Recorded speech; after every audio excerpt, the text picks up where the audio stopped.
ولم اور نہیں یکن ہے لہو اس کے لیے کفوا برابر کا احد کوئی ایک بھی. ولم یکن لہو کفوا احد.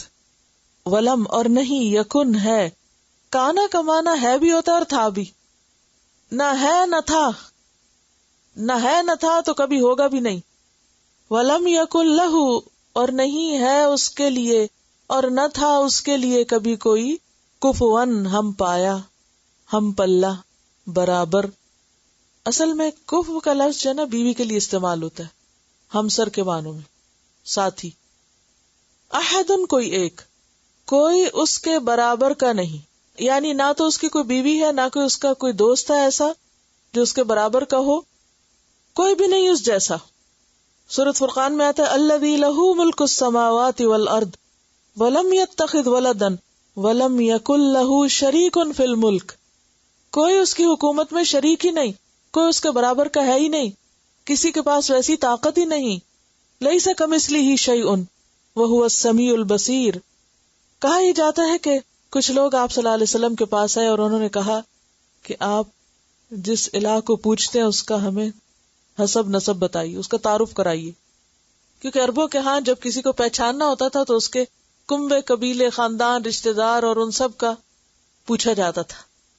تو اللہ سبحانہ وتعالی نے جواب دیا قل آپ ان کو بتا دیجئے هو اللہ احد اللہ الصمد لم یلد ولم یولد ولم یکن لہ کفوا احد.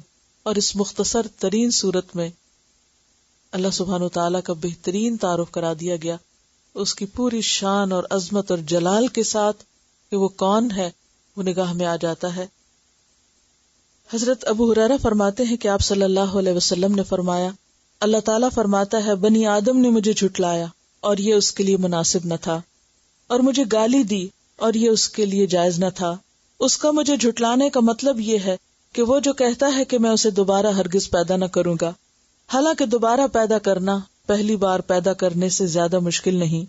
اور اس کا مجھے گالی دینے کا مطلب یہ ہے کہ وہ کہتا ہے کہ اللہ کی اولاد ہے. یعنی اللہ سبحانہ وتعالیٰ اس کو اپنے لیے کیا قرار دیتے ہیں؟ گالی. حالانکہ میں اکیلا ہوں, بے نیاز ہوں, نہ میری کوئی اولاد ہے نہ میں کسی کی اولاد ہوں, اور میرے جوڑ کا تو کوئی دوسرا ہے ہی نہیں. یہ بخاری کی روایت ہے جو اس صورت کی بہترین وضاحت کرتی ہے. یعنی ایک لفظ کے اندر کتنا کچھ ہے, اور پھر پوری صورت کے اندر پورا تعارف کرا دیا گیا اللہ سبحانہ وتعالیٰ کا. اور اگر واقعی انسان اس کو سمجھ کر پڑھے تو نہ صرف یہ کہ صورت سے محبت ہوتی بلکہ اللہ تعالیٰ سے بھی محبت ہوتی ہے. کیونکہ انسان ہمیشہ کس سے محبت کرنا چاہتا ہے؟ اس سے جس میں کوئی عیب نہ ہو, کوئی کمی نہ ہو. محبتوں کو کیا چیز کم کرتی ہے؟ عیب, کمی, کوتاہی. ہم مختلف چیزوں سے مثلا کوئی کپڑا ہم کو پسند ہے, اس کا رنگ خراب ہو جاتا ہے تو ہم کیا کرتے ہیں؟ آنکھوں سے اتر گیا. کوئی بھی چیز آپ دیکھیں, کوئی جیولری دیکھ لیں, کپڑا دیکھ لیں, گاڑی دیکھ لیں, ہر چیز پرانی ہو جاتی ہے, خراب ہو جاتی ہے, ناقص ہوتی ہے. انسانوں میں کمیاں ہوتی ہیں, کوئی بھی ہمارا آئیڈیل نہیں ہو سکتا.